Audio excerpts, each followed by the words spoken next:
Hello everyone, welcome back to the channel Future Force. Today we are taking you inside one of the most dramatic and shocking military events in recent years, a moment that left the entire world stunned and proved why the United States Navy remains the most powerful force on the oceans. When China launched 30 missiles at a U.S. aircraft carrier, many feared the worst. Analysts speculated that such a barrage could overwhelm any defense system. Politicians worried about the outbreak of all-out war.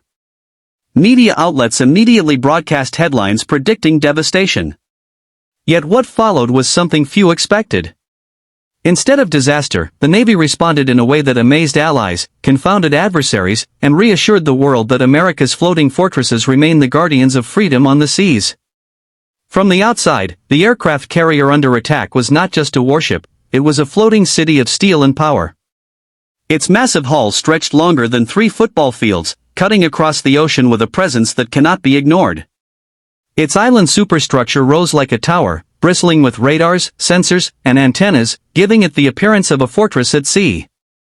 On its massive deck, dozens of fighter jets sat ready for launch, their sleek bodies gleaming in the sun, reminding everyone of the ship's ability to project unmatched air power across the globe.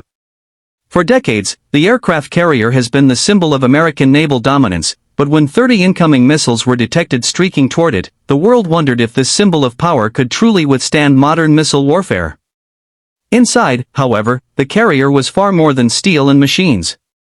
It was a hive of activity, a living organism where thousands of sailors worked in harmony. The interior is an entire city contained within walls of reinforced metal. There are sleeping quarters stacked like apartment blocks, dining halls capable of serving thousands of meals a day, and medical facilities comparable to advanced hospitals. Walking through its long corridors, sailors pass by maintenance workshops where aircraft engines are repaired, armories where weapons are stored, and planning rooms where missions are crafted. Deep within the ship lies the Combat Information Center, a darkened, high-tech nerve center glowing with digital displays, satellite feeds, and radar screens.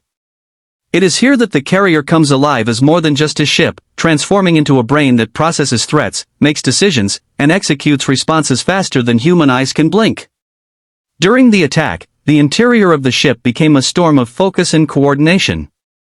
Alarms sounded as radar detected the incoming missiles.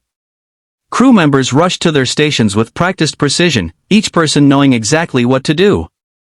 In the Combat Information Center, officers watched the digital display light up with 30 red blips approaching rapidly.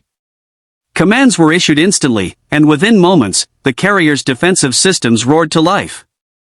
The seamless transition from routine operations to full battle readiness is what makes the U.S. Navy unique. The interior of the ship was not filled with panic, but with calm, calculated action. It was the embodiment of decades of training, technological superiority, and discipline. Every sailor, every officer, every technician inside played a part in making sure the carrier would not fall that day. The performance of the carrier during those critical minutes stunned the world. As the missiles approached, the Aegis combat system locked onto them with precision. Long-range interceptors were launched to neutralize the first wave. The sky above the ocean lit up as defensive missiles raced upward, colliding with the incoming threats and creating brilliant bursts of fire in the clouds. As some missiles slipped through, advanced electronic warfare systems engaged, scrambling the guidance of others and sending them tumbling harmlessly into the sea. For the final threats that broke through, the close-in weapon systems, those rapid-fire Gatling guns known as the last line of defense, spun to life, unleashing streams of tungsten rounds that shredded missiles to pieces just seconds before impact. The carrier, instead of being destroyed, emerged untouched, shielded by layers of defense that operated like clockwork. Performance, however, was not limited to defense alone. Within minutes of neutralizing the threat, the carrier launched its counter-response. Fighter jets roared off the deck, rising into the sky to hunt down the launch sites of the missiles. Helicopters took off to provide surveillance, while supporting destroyers and cruisers adjusted their positions to create an impenetrable wall of firepower around the flagship.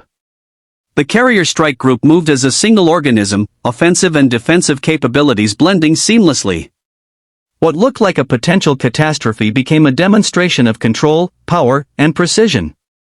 Observers around the world realized that this was not just a defensive win, it was a masterclass in naval warfare. Safety features built into the carrier ensured that even in the face of such a massive attack, thousands of lives were protected. Every part of the ship is designed with survival in mind. Compartments are built so that if one section is breached, the damage is contained and flooding does not spread. Fire suppression systems automatically activate in case of explosions, preventing fire from spreading across decks. Backup power systems guarantee that radar and weapons remain operational even if primary systems are damaged. Even the way the ship's crew is trained reflects safety. Constant drills ensure that every sailor knows how to respond to missile strikes, fires, or chemical threats.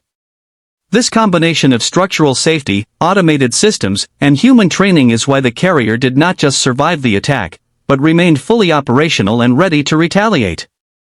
What makes the U.S. aircraft carrier uniquely powerful is not just its size or weapons, but its overall package of unmatched capabilities. It is essentially a mobile airbase, capable of launching and recovering dozens of aircraft anywhere on Earth. It carries advanced radar systems that can detect threats from hundreds of miles away. Its electronic warfare capabilities are so advanced that they can blind or confuse enemy weapons. Its layered defense system, from long-range interceptors to close-in weapons, ensures protection against even overwhelming attacks. Add to this its ability to support thousands of crew members, provide medical care, maintain aircraft, and conduct offensive operations simultaneously, and you have a vessel unlike any other in history. This is why the world calls the American carrier a floating fortress. The cost of such a ship is staggering. Each one costs around $13 billion to build, not including the aircraft, weapons, and support vessels that make up the carrier strike group. At first glance, the price seems astronomical. But when 30 missiles were fired at one of these ships and it survived without a scratch, the world saw the true value. That price is not just about steel and technology, it is about deterrence. It is about ensuring that no adversary can intimidate the United States or its allies.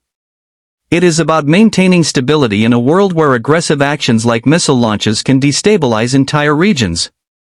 The price is not only measured in dollars but in the peace of mind it provides to millions who rely on the strength of the U.S. Navy to maintain freedom of the seas. In the aftermath of the missile attack, the conclusion was clear. The United States Navy had once again proven why it remains the ultimate power on the oceans. China's barrage of 30 missiles was supposed to be overwhelming, but instead, it became the ultimate demonstration of American resilience.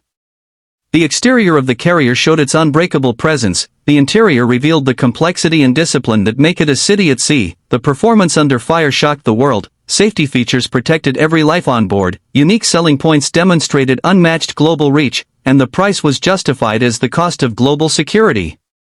The Navy's response was not just about surviving, it was about sending a message. A message that America's carriers are not relics of the past, but the backbone of modern naval warfare. A message that no matter how many missiles are launched, the U.S. Navy is ready, capable, and determined to defend its interests.